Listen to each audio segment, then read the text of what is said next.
B.J.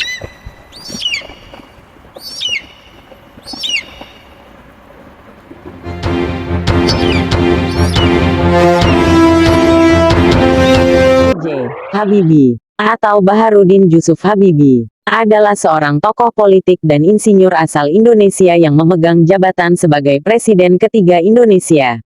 Berikut ini adalah sejarah singkat tentang B.J. Habibie. Kelahiran dan pendidikan. Habibie lahir pada tanggal 25 Juni tahun 1936 di Parepare, Sulawesi Selatan, Indonesia. Ia belajar di Jerman dan meraih gelar sarjana teknik penerbangan dari Technische Hochschule Aachen dan gelar doktor dalam bidang teknik dari Technische Universität München.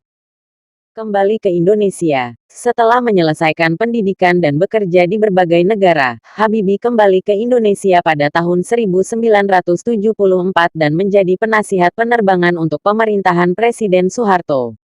Dia memainkan peran penting dalam pembentukan industri dirgantara nasional, termasuk perusahaan PT Industri Pesawat Terbang Nusantara, IPTN, yang kemudian dikenal sebagai PT Dirgantara Indonesia. Jabatan Menteri. Pada tahun 1978, Habibie diangkat sebagai Menteri Negara Riset dan Teknologi oleh Presiden Soeharto. Selama masa jabatannya, dia terlibat dalam berbagai proyek teknologi dan industri yang mendukung pengembangan Indonesia. Presiden ketiga Indonesia, pada tanggal 21 Mei tahun 1998, setelah pengunduran diri Soeharto sebagai Presiden Indonesia, Habibie diangkat sebagai Presiden Indonesia oleh Majelis Permusyawaratan Rakyat (MPR).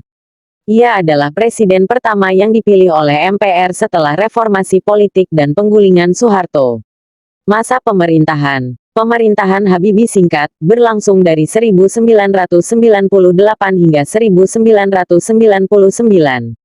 Selama masa jabatannya, dia menghadapi berbagai tantangan, termasuk krisis ekonomi, pemilihan umum. Pada tahun 1999, Habibie memutuskan untuk tidak mencalonkan diri dalam pemilihan presiden, sehingga hanya menjabat sebagai presiden dalam satu masa jabatan. Dia digantikan oleh Abdurrahman Wahid. B.J. Habibie dikenal sebagai presiden yang memperkenalkan era reformasi di Indonesia dan memulai langkah-langkah untuk melepaskan kendali pemerintah atas banyak aspek kehidupan masyarakat. Ia juga dikenal sebagai seorang ilmuwan dan insinyur yang memiliki peran penting dalam pengembangan industri dirgantara Indonesia. Habibie meninggal dunia pada tanggal 11 September tahun 2019.